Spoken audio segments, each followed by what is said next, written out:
गर्व है कि हम अयोध्या वासी हैं। इसी बात का गर्व है। पटाखे फोड़ के स्वागत करेंगे हम लोग, पटाखे फोड़ के दीपावली मनाएंगे। मोदी जी के लिए कुछ कहना चाहेंगे?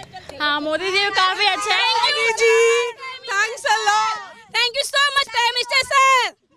श्री राम, जय श्री राम। अब जैसा लग रहा है कि वो पुराना जो अयोध्या का गौरव था वो अब लौट के आ रहा है और ये अभी सदियों तक कायम रहेगा। हमारे कितने पुरखे, कितने जो है लोग बेचारे अपने प्राणों की आहुति दे के चले गए इसी राम मंदिर को देखने के लिए, और जो सत्य की जीत हुई और हमारा जो है राम मंदिर बन रहा है। अगर यूपी में जब कोई दिल्ली से निकल करके आता था तो अगर किसी ने लाल किले के सामने और ताजमहल के सामने अगर किसी ने फोटो किया है तो ये जग जाहिर होता था कि हाँ, हमने यूपी का भ्रमण किया है या हम यूपी में पहुंच गए हैं। और अगर आज किसी को अपना एहसास कराना है कि हम अयोध्या में हैं या फिर अयोध्या पहुंच गए हैं, तो आप लता मंगेशकर चौक के सामने खड़े होकर के सेल्फी कर लीजिए, अपना फोटोग्राफ कर सकते हैं और उसके बाद में ये जाहिर हो जाता है कि निश्चित तौर पर हमने अयोध्या का भ्रमण किया है। जो छोटे बच्चे आए हैं, क्या नाम है आपका? आराध्या। कहाँ से आना हुआ है? अयोध्या। लोकल। कहाँ? अयोध्या से रहने वाले हैं। तो आप राम जी को जानते हैं? कौन है वो? अब कैसे एक्सप्लेन? ठीक है, राम जी के बारे में क्या जानते हैं आप ये बताइए। राम जी एक भगवान है। हाँ? और उनके बारे में क्या बताया है घर वालों ने आपको? वो 14 साल के वनवास के बाद आए हैं जी अयोध्या वापस। उनका त्योहार दिवाली है। और ठीक है, आज मुझे ये बताइए, आज आप इतना खुशी खुशी घूम रहे हैं, हाथों में ये लेकर के घूम रहे हैं, ऐसे घूम रहे हैं जैसे किसी मेला में आए हैं, और आज जो खुशी है वो किस बात की खुशी है आपको? हम लोग स्कूल से आ रहे हैं, इस बात की खुशी है। हम लोग जन्मभूमि घूमने गए थे। हम लोग को इस बात की खुशी है कि हम लोग को ये मौका मिला है कि यहाँ की जन्मभूमि घूमने का। क्यों, इससे पहले नहीं आए थे कभी? नहीं आए थे, लेकिन बहुत ज़्यादा भीड़ थी उस टाइम पर। भीड़ थी। अभी अयोध्या कैसी लग रही है? बहुत सुंदर लग रही है। आप जानते हैं राम जी को? हाँ। आपके माथे पर श्री राम लिखा हुआ है। हाँ। इससे पहले कब लिखा था? इससे पहले जब मैं पिछली बार आई थी घूमने। जब श्री राम का नाम आता है तो क्या क्या ध्यान में आता है, क्या क्या याद आता है आपको? हम लोग जब वो आए थे अयोध्या वापस लौट कर, ये ध्यान में आता है और एक पॉजिटिव वाइब्स आती हैं। पॉजिटिव वाइब्स आती है। तो अयोध्या में चारों तरफ अभी देखिए भीड़ भाड़ लगी हुई है, मीडिया वाले घूम रहे हैं, चारों तरफ मीडिया की गाड़ियां लगी हुई हैं। ऐसा क्या अनोखा है अब अयोध्या में जो सब लोग इधर आना चाहते हैं, अयोध्या को देखना चाहते हैं, भ्रमण करना चाहते हैं? जो राम मंदिर बन रहा है हम लोगों का, जहाँ प्राण प्रतिष्ठा होने वाली है, वो एक अनोखी चीज़ आ गई है अयोध्या में। वही खुशी है आपके लिए? हाँ।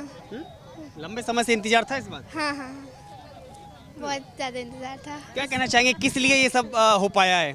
इससे पहले कभी ऐसा नहीं हुआ? नहीं, इससे पहले इतना बड़ा कुछ नहीं हुआ कि मतलब राम जी। क्या नाम है आपका? मोदी है तो मुमकिन है सब कुछ। 400 पार वाला नारा है ना? नहीं, वो उनके है, वो है तभी हुआ है। तभी मानते हैं? बिल्कुल। मोदी नहीं होते, मोदी सरकार नहीं होती, संभव नहीं था क्या? बिल्कुल नहीं था, बिल्कुल भी नहीं संभव था। आज अयोध्या कैसी लग रही है? बहुत अच्छी। मेरी शादी को 18 साल हुए, लेकिन आज तक हम नहीं आए। हमने कहा जब पूरी बन जाएगी तभी आऊँगा। आज मैं पहली बार, मैं यहीं अयोध्या की रहने वाली हूँ, लेकिन मैं नहीं आई हूँ। आज मैं पहली बार आई हूँ यहाँ, 18 साल के बाद। इससे पहले अयोध्या के बारे में क्या सुनते थे, क्या मानते थे? यही था कि राम लला बेचारे टेंट में बैठे हुए हैं, उनको अपना घर मिलेगा। अपना घर मिल गया तो अब आए दर्शन करने। कभी संकल्प किया था, कभी सपना देखा था कि रामलला टेंट से अपना एक बड़े महल में आए? हाँ, बिल्कुल किया था संकल्प। आपको भी जाना है? हाँ बिल्कुल, हमें भी पहुंचना है आपको? अपने घर पहुंचना है इस समय। रामलला अपने घर आने वाले हैं। बस हम भी राम लला के ही घर में हैं, बाहर नहीं है। हम भी बदल गई है अयोध्या? बहुत बदल गई है। अयोध्या वासी है? बिल्कुल अयोध्या वासी। कैसे स्वागत करने वाले हैं राम जी? हमें बस इतना गर्व है कि हम अयोध्या वासी हैं। इसी बात का गर्व है। पटाखे फोड़ के स्वागत करेंगे हम लोग, पटाखे फोड़ के दीपावली मनाएंगे। हमारा छोटा बच्चा भी साथ में। इस बार अभी तो मुझे लगा कि आप अयोध्या वासी हैं। क्या नाम है आपका? मेरा नाम श्रद्धा मिश्रा है। आप भी अयोध्या वासी? जी।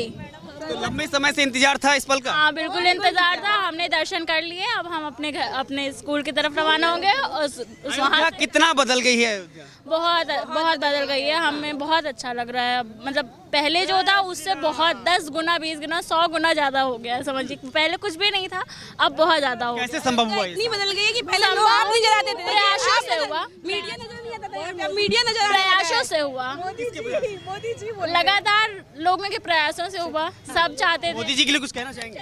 हाँ, मोदी जी काफी अच्छा है। Modi ji, thanks a lot,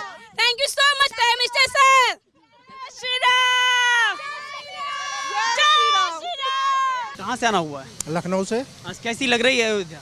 एकदम बदली बदली निराली, बहुत ही धन्य हुए आके। पहले भी आए थे लेकिन तब ऐसा एकदम पता ही नहीं चलता था कि अयोध्या धाम टाइप का कुछ है।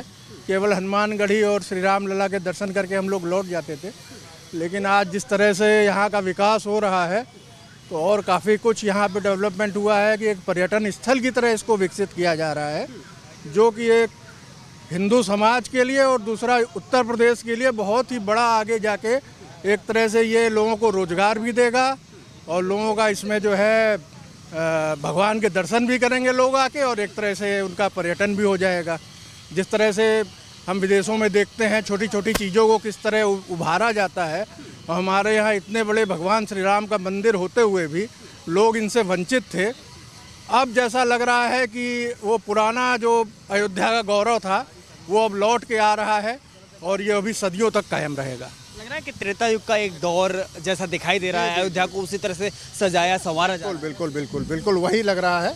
और 22 तारीख को जिस तरह से हमारे यहाँ के मुख्यमंत्री श्री योगी आदित्यनाथ जी ने सार्वजनिक अवकाश घोषित किया है, तो पूरा समाज सभी धर्म का, हिंदू मुस्लिम सारे मिल के जो है इस मंदिर के उद्घाटन का और प्राण प्रतिष्ठा का जोरदार तरीके से हम लोग स्वागत करेंगे। जैसे त्रेता युग में राम जी आए थे 14 वर्ष वनवास के बाद, और ये तो हमको 550 साल का वनवास मिला है, उसके बाद आ रहे हैं। तो आज का दिन जो है उस दिन से बहुत ही ज़्यादा 22 तारीख जो होगी वो उसका महत्व जो है जब राम जी आए थे उससे कहीं ज़्यादा होगा, क्योंकि भगवान का 550 साल का वनवास खत्म होके 22 तारीख को वो अपने मंदिर में विराजेंगे। इससे बड़ा हम लोगों का जीवन धन्य हो जाएगा। हमारे कितने पुरखे, कितने जो है लोग बेचारे अपने प्राणों की आहुति दे के चले गए इसी राम मंदिर को देखने के लिए। ये हम लोगों का जो है बहुत ही बड़ा सौभाग्य है कि हमारे समय में इसका प्राण प्रतिष्ठा हो रही है और रामलला अपने मंदिर में पुनः स्थापित हो गए। उस समय भगवान को 14 वर्ष का वनवास हुआ, लेकिन आज राम भक्तों को लंबा वनवास केवल राम के लिए करना पड़ा। राम के लिए करना पड़ा, वही हम कह रहे, भगवान भी वनवास में ही थे ना।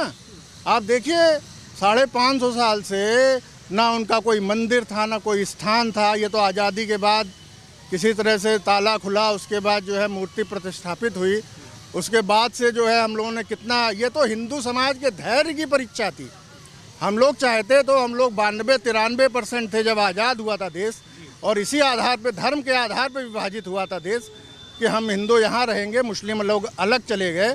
उसके बावजूद भी हमने कोई जोर जबरदस्ती ना करके जो एक कानून का रास्ता जो संविधान में हमको दिया था उस रास्ते से हमने जो है इसको पाया और जो सत्य की जीत हुई और हमारा जो है राम मंदिर बन रहा है। लेकिन उस समय जब आप रामलला के दर्शन करने आते थे तो पीड़ा होती थी मन में रामलला को टेंट में देखते? तो मेरे को तो जब भगवान के सामने में पहुंचता था, मतलब अंदर से इतना, मतलब आंखों में आंसू आ जाते थे उनकी स्थिति देख के। अब क्या बताऊं मैं, मतलब मैं जय श्री राम का नारा लगाता था तो जैसे आवाज़ आदमी की भरभरा जाती है कि हम लोग तो एसी रूम में रह रहे हैं, घरों में रह रहे हैं, गाड़ियों में घूम रहे हैं, लेकिन हमारे जो मतलब जीते राम मरते राम जिसको कहा जाता है वो प्रभु जो है आज टेंट में रह रहे हैं। तो अब उससे बड़ा दुर्भाग्य हम लोगों का समाज का क्या था। लेकिन इससे बड़ी खुशी भी क्या होगी कि आज आप बनते हुए देख रहे हैं और रामलला को एक बार विराजमान होते हुए देख रहे हैं। बहुत खुशी हो रही है, बहुत खुशी हो रही है। अब उसको हम बयान नहीं कर सकते अपनी बातों में। दिवाली की तैयारियां हैं पूरी तरह, 22 तारीख को पूरी तरह तैयारी। लेकिन इसके लिए आपको लगता है कि अगर योगी मोदी, पीछे भी आपको फोटो दिखाई दे जाएगा चौराहे पर, बड़ी सीनरी दिख जाएगी, लगता है ये सरकार अगर नहीं होती तो संभव नहीं? कोई कार्य करना रहता है तो किसी ना किसी को वो सामने ले आते हैं। किसी को भी काम कर, जैसे सीता जी की खोज करनी तो हनुमान जी को चुन लिया, माध्यम बना लिया उन्होंने। ऐसे योगी मोदी को उन्होंने माध्यम बना लिया और इन्होंने अपना जो है कार्य जो उनको, क्योंकि इनकी आस्था थी, इन्होंने कोई राजनीति की वजह से नहीं किया। आप देखिए जब 89 में जब राम रथ लेके चले थे आडवाणी जी, उस समय मोदी जी जो है सारथी थे उनके एक तरह से, उसमें राम रथ में वो सारथी के रूप में थे। तो उनका उसी समय से 89 मतलब आज 25 साल हो गए। आप देखिए व्यक्ति जो है 25 क्यों 35 साल हो गए, 35 साल से उस व्यक्ति के मन में इस पीड़ा थी कि हमको राम मंदिर बनाना है। और आज वो उनको जब मिला और कोर्ट से जब आदेश हुआ तो उन्होंने अपना इसको बना के दिखाया है, जो कि एक बहुत बड़ा जो है कार्य किया है। और हमारा ऐसा नहीं है कि हम इसमें समाज को बांटना चाहते हैं, लेकिन ये एक तरह से जो सत्य था वो सामने आया और उससे जो 100 करोड़ हिंदू हैं, समाज है, और इवन मुस्लिम भी, उनको भी बहुत खुशी होगी, क्योंकि यहाँ का जितना डेवलपमेंट मैं देख रहा हूँ, छोटे छोटे रिक्शे वाले, खोमचे वाले, दुकान वाले इतने प्रसन्न दिख रहे हैं कि उनका कार इतना, मतलब उनको लग रहा है कि राम लला के साथ साथ हमारी जीविका भी आ गई पूरी वापस। एक समय ऐसा था कि अयोध्या में आप 2-3 साल पहले आते तो यहाँ को आप ढंग का नाश्ता नहीं कर सकते थे, भोजन नहीं मिलता था आपको। आप हाँ, अब फैजाबाद जाना पड़ता था अगर अच्छे रेस्टोरेंट में आपको खाना हो, तो तब का जो फैजाबाद था आज तो अयोध्या नाम हो गया उसका, लेकिन वहाँ जाके आपको कुछ अच्छे रेस्टोरेंट मिलते समय थे। में राम के काज में अड़चन पैदा की गई और आज भी कुछ लोग राम मंदिर के निर्माण से, भव्य मंदिर के निर्माण से, उद्घाटन से परेशान हैं, विचलित हैं। नहीं, ऐसा है, देखिए राजनीति है लोगों की, हालांकि वो सब है तो सब हमारे ही समाज के लोग हैं और सबकी राम में आस्था है, लेकिन कुछ राजनीतिवश, कुछ तुष्टीकरणवश वो जो करना चाहते हैं वो कर सकते हैं। अब उसमें हम कुछ नहीं बोल सकते।